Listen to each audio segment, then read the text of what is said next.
Oke, selamat malam semuanya. Selamat malam. Oke, Nah, mungkin kita langsung mulai aja sesi diskusi kami hari ini. Jadi untuk sesi diskusi kami hari ini, kami kedatangan tiga pertanyaan di mana pertanyaan pertama itu adalah setujukah kalian bahwa yang jahat itu adalah bukan penilaian belaka, melainkan adalah suatu realitas yang sungguh-sungguh ada.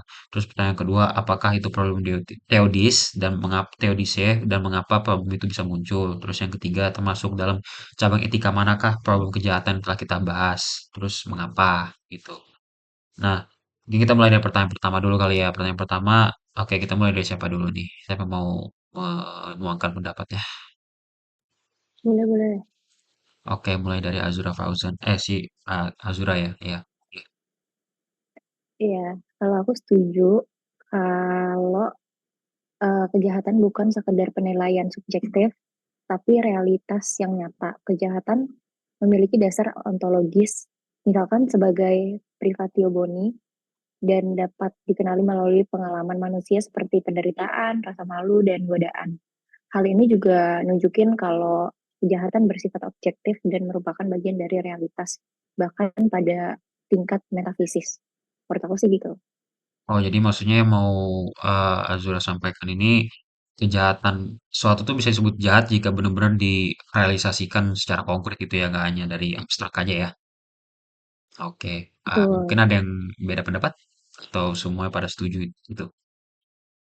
Setuju. Setuju. Oke, Setuju. pada setuju ini sepertinya ya. Oke, kita lanjut aja kali ke pertanyaan kedua.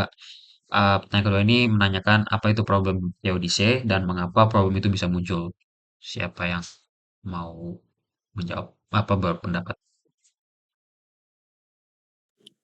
Saya deh. Oke, Bin. Boleh, Bin.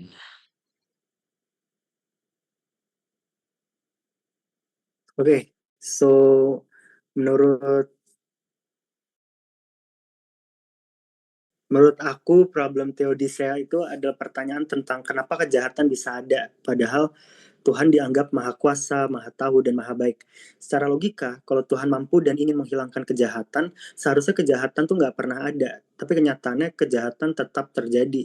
Dari sinilah muncul pertanyaan besar tentang keadilan dan peran Tuhan. Masalah ini tuh sering dibahas dalam agama monoteis karena sulit nyatuin konsep Tuhan yang sempurna dengan adanya kejahatan di dunia. Oke, jadi intinya mempertanyakan ya kalau emang Tuhan itu baik dan maha kuasa, kenapa masih ada banyak yang jahat gitu ya? Oke, Yes. oke, oke. Iya, saya mengerti. Saya ngerti poinnya.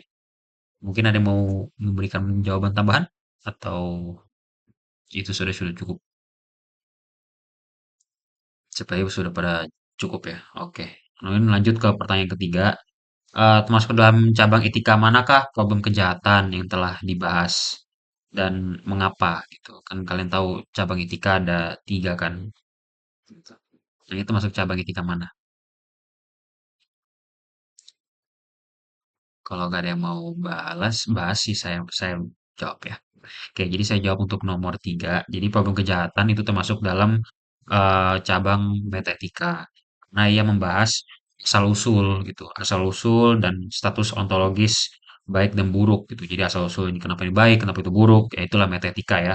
Nah, terus tapi di sini tuh ia tidak membahas tindakan konkret yang harus dilakukan, melainkan mempertanyakan apakah eh, yang jahat itu sungguh ada dan dari mana asalnya gitu. Jadi mempertanyakan asal usul kejahatan itu gitu loh. Nah, oleh karena itu si problem kejahatan ini tuh masuk ke dalam eh, refleksi tingkat refleksi filosofis yang lebih mendasar gitu. Jadi ya mungkin bisa dibilang ini reflektif ya untuk problem kejahatan ini. Kalau menurut aku sih begitu. Ada yang mau tambahin? Oh, udah oke kok. Oke, siap. Oke. Setuju sih. Ini aku udah, ini mungkin, Pendapat sih. oh, pada pendapat semua ya, siap-siap. Oke, mungkin sampai di sini kali ya sesi diskusinya. Eh, maaf mengganggu malamnya ya teman-teman. Selamat istirahat. Goodbye.